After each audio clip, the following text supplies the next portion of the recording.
Actually, Arlene's ancestry come from Ireland, the Irish people, McShanes. But she was born in Sri Lanka. I have grown up son and daughter. Son is 27 and daughter is 22.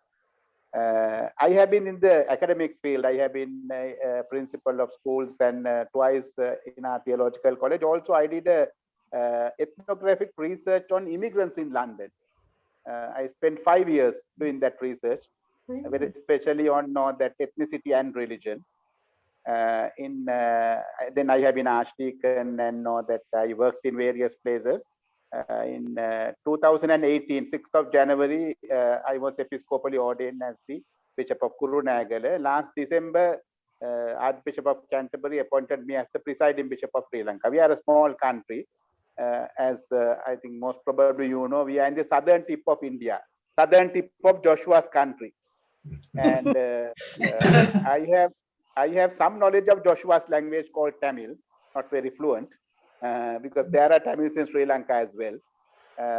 Sri Lanka, although small, many people have been going through Sri Lanka. Now, for instance, Christians have been in Sri Lanka for very early days, just like in India.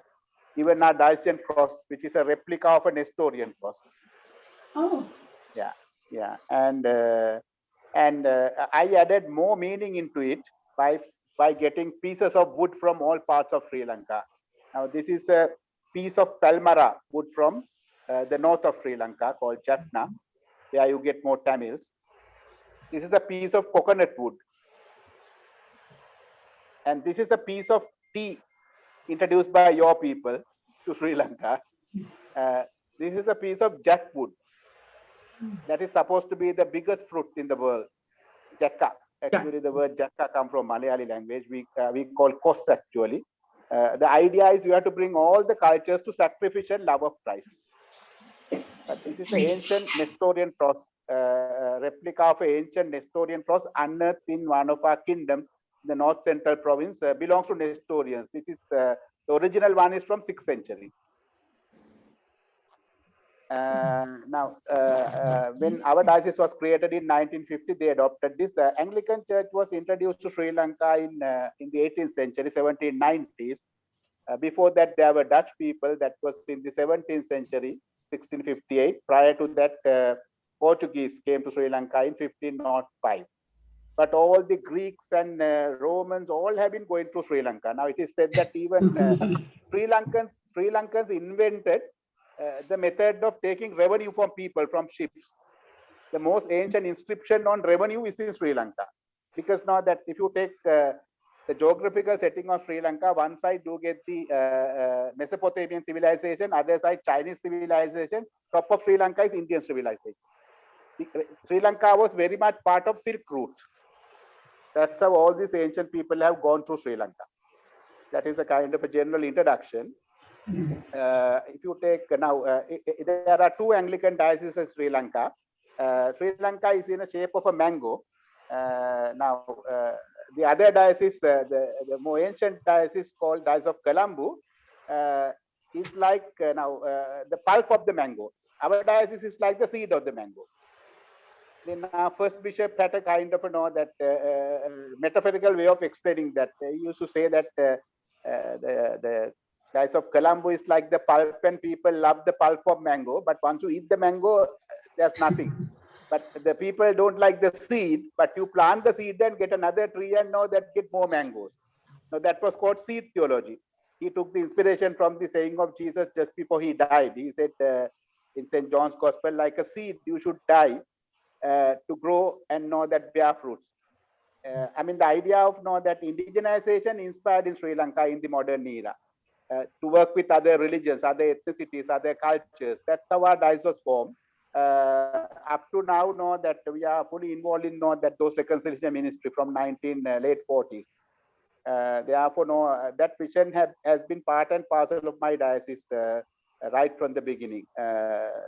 His idea was to have a real local church by using the idioms of people, the culture, the music, art, thought forms, attitudes, values, all that kind of. That's how the diocese was formed. When you come to know that the recent era, as you know, in 2 years ago, we had this unfortunate Easter Day attacks.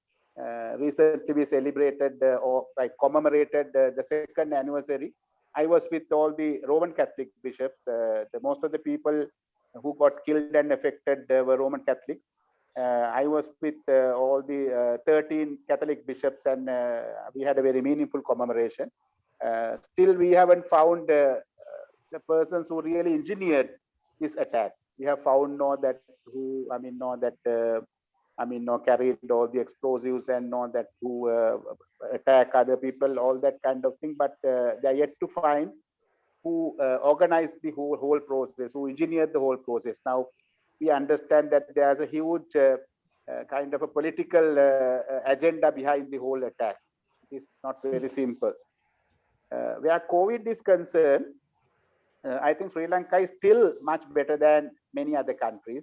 Up to mid-April, it was quite good.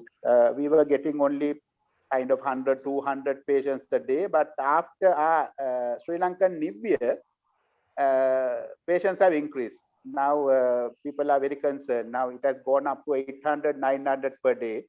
Where deaths are concerned, not many deaths. Daily 2-3 deaths, and also most of the deaths are connected to other ailments like heart attacks and things like that. Not just COVID, but people are very concerned. Schools were reopened, but again today government decided to close the schools for 1 week just to observe what's happening. Apart from that, I think our poor people have been badly hit, just like in other countries, economically. In our diocese, we have been having well-organized integrated programs to face this situation. Now, in my diocese, we have Sinhala villagers. They mainly do paddy cultivation and fruits and vegetables. Then we have tea plantation areas and also urban areas.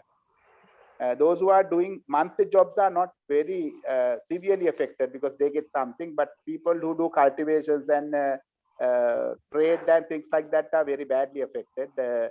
We have launched a program of poultry. We have been giving them some cages and they themselves make the cages. We have given them country birds. We call them country birds, like free-range chicks, and that is going on quite well because they can give them paddy from their paddy fields and broken pieces of paddy. They have that lot of plants that chicks can eat, so that their families can consume, and also they can get income from that. Apart from that, we have introduced goats to tea plantation areas, and some places they even have pig farms. Also their cultivation. We have started 2 farm shops to sell their products. Kind of a fair trade, so that they get a kind of 70 to 80% of the income from their produce. Apart from that, we have a technical college and some educational programs and things like that. Those are the main things. And also we have started 2 integrated projects to very badly affected areas. There we have started some sowing and things like that. Anyway, this is not just for COVID. We have been improving, but we have accelerated certain things because of COVID to face it. Those are the basic things of our diocese. Now, yesterday we had an ordination. We ordained 3 deacons and a priest. Our Ecumenical Theological College is also within the geographical limits of our diocese, in a place called Kandy, close to Kandy. We have Anglicans, Methodists, Baptists, and Presbyterians. We train them ecumenically. All our clergy are trained ecumenically. Those are the kind of a summary of what's happening in our diocese. If you want any clarification, any more information, I can just explain. Thank you, Bishop. That's very helpful. And I think Bishop was one of those who were very instrument in establishing a center in the theological college called Peace Center.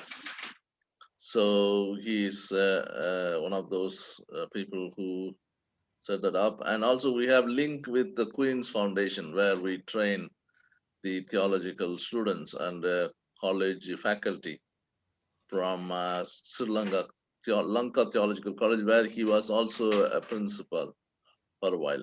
So it's nice to have you. I think would you like to ask any questions? Please ask.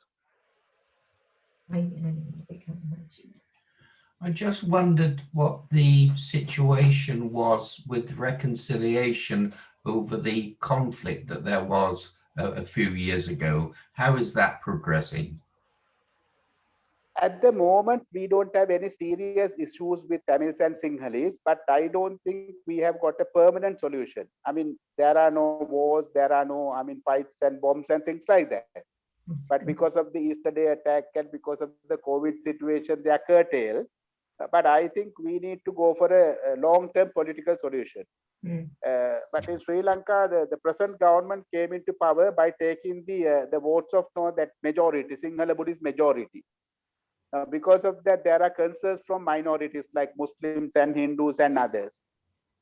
Now, we need to find a political solution. But being an island, sometimes know that it's very hard for people to understand the position of minorities. That issue is there. But at the moment, we don't have any fights or any tension, no, as such. But I don't think we have got a lasting solution. We have to work for that. The war is stopped and you can travel anywhere in the country. All those things are there. Yes, marvelous. Thank you. Thank you. Yeah. What about education programs for the young? What is the situation? Is the church able to assist in education for the young? Yeah, actually, before the schools takeover in 1961, we had about, I think Anglicans had about 300 to 400 schools, but they were taken over by the government. Still, we are left with about 14 schools. In Sri Lanka, we have a very good system of education. We have assisted schools and no, but the situation is no, still we haven't come out the colonial education system. Actually, I have done number of sociological research. I did a research called Integrity and Integration of Christian Community in Sri Lanka. I have highlighted the whole system of education. Now, although this system was introduced by England, you have got rid of it now. You got rid of it long ago. But we are continuing with the same system. That's why in our own way, we have started this technical college. We have all the technical programs. You will not believe, we have graduates protesting, asking for jobs. We have so many graduates without jobs. Yeah. Because we have produced graduates now which are not suitable for the job market. Yeah. Because you have asked the wrong person. No, I'll keep on jabbering. No, if you ask this question, because now that we were not able to know, the British people introduced the mass education. Mass education was a response to industrial revolution. That was in the 18th, 19th century. But we are still now going on with the same system. In Sri Lanka, education is free. Wherever you go, there are schools. But we need to have that solid reforms to suit the education to know that modern needs and to the job market. Yeah. Fine. Thank you. Thank you. Thank you. Bishop, what is the proportion of the Anglican community in Ceylon? Yeah, very small. It is about 0.6%. We have about 50,000 people. Yeah, but there are about 7% Roman Catholics. And the rest? About 69% are Buddhist. About 72% are Sinhala Buddhist. Actually, Sinhalese are Buddhist. Tamils are Hindus. And they know that where Muslims are concerned, religion and ethnicity are intertwined. They are together. And we have what is called Eurasians, like my wife, who are descendants of Portuguese. They are called burghers in Sri Lanka. That's a Sri Lankan English word, burghers. But actually what we mean is Eurasians,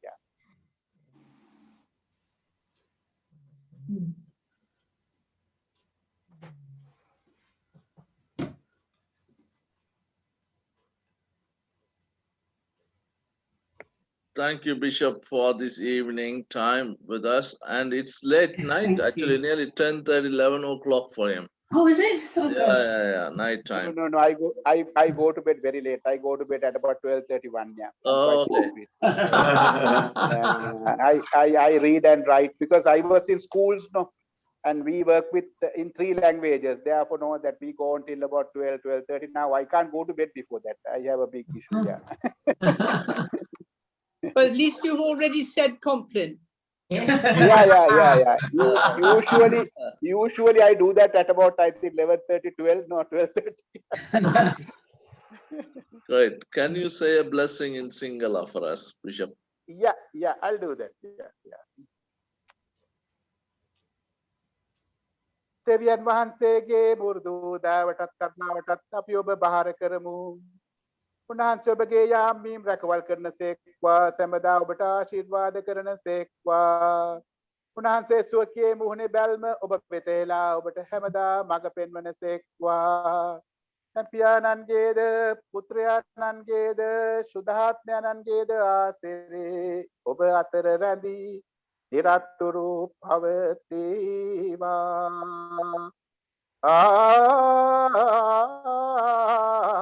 amen. Amen. Amen. That last amen is a unique amen from our cathedral. It is from our folk music. Mm. Oh, Yeah. will you do it again? Will you do it once more? Yeah. Amen. Lovely. Thank you. Lovely. Yeah. Such You have a nice voice, Bishop. You think Yes. you can sing a small Sinhala chorus for us? Yeah. Right. Yeah, I'll do that. Yeah, I'll sing a folk song. Yeah. Okay. Folk song, yeah. Yeah.